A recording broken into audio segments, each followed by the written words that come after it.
Ini sudah diatur sebenarnya. Tadi saya sebutkan ada Permendagri 114 2014 itu sudah mengatur ya tentang pedoman pembangunan desa. Nah, master plan desa itu sebenarnya sebagai jembatan menghubungkan ide-ide masyarakat dengan ide-idenya pemerintah desa, kepala desa, idenya BPD tadi itu. Lalu kita di dalam master plan nanti kita akan rumuskan 25 tahun ke depan desa Kebumen ini mau kemana?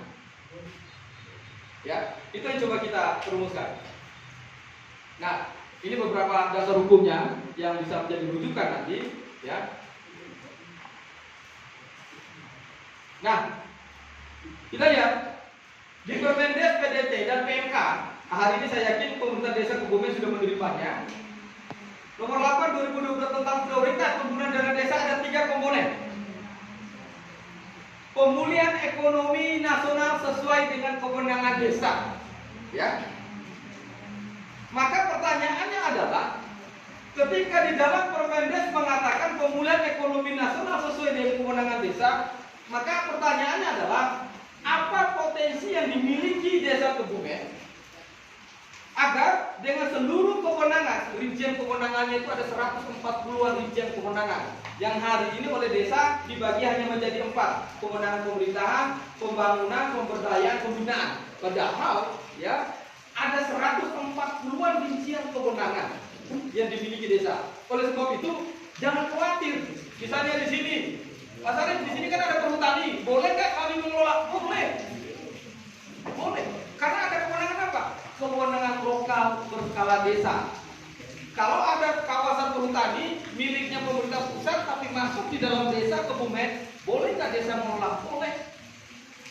Tentu dengan skema kerjasama yang telah diatur. Itu contoh. Kemudian program prioritas nasional sesuai dengan kewenangan desa.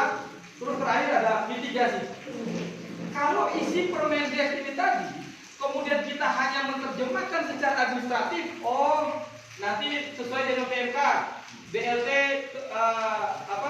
dana desa sekian persen, maka banyak kemarin desa-desa kepala desa itu divesta oleh inspektorat, ya, karena hanya sekedar untuk memenuhi kuota. Misal BLT dana COVID ya 20%, padahal di situ kan sudah syarat, yang PNS nggak boleh, yang sudah terima banpres nggak boleh. Tapi karena menerjemahkan langsung 20% tadi akhirnya terjadi pendobelan dalam proses data. Ini contoh sederhana bagaimana gap di dalam perencanaan tadi itu. Ya, ini maksud tadi pemetaan potensi desa tadi itu dokumen induk pembangunan desa berbasis potensi dan kawasan. Nah, saya ingin menjelaskan ini.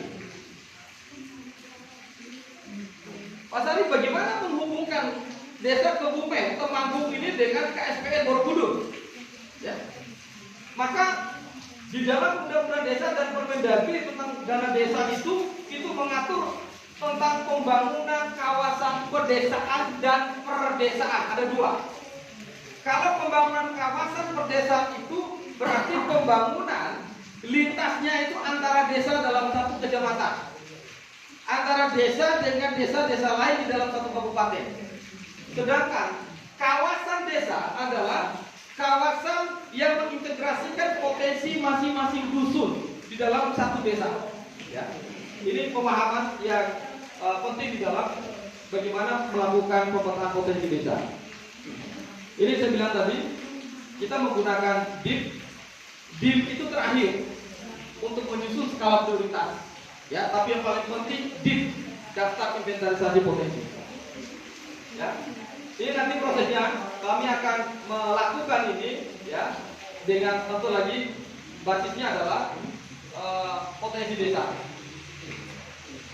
Nah ini selama ini desa itu hanya dikenalkan secara administrasi hanya 4 bidang.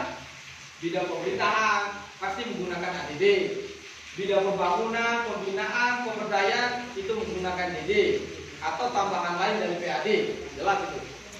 Nah padahal dari 4 kewenangan ini, ya rinciannya itu ada 140-an tadi. Ini yang tidak dibedah secara tuntas pada saat menyelenggarakan musyawarah dusun maupun musyawarah desa. Nah ini contoh. Kewenangan desa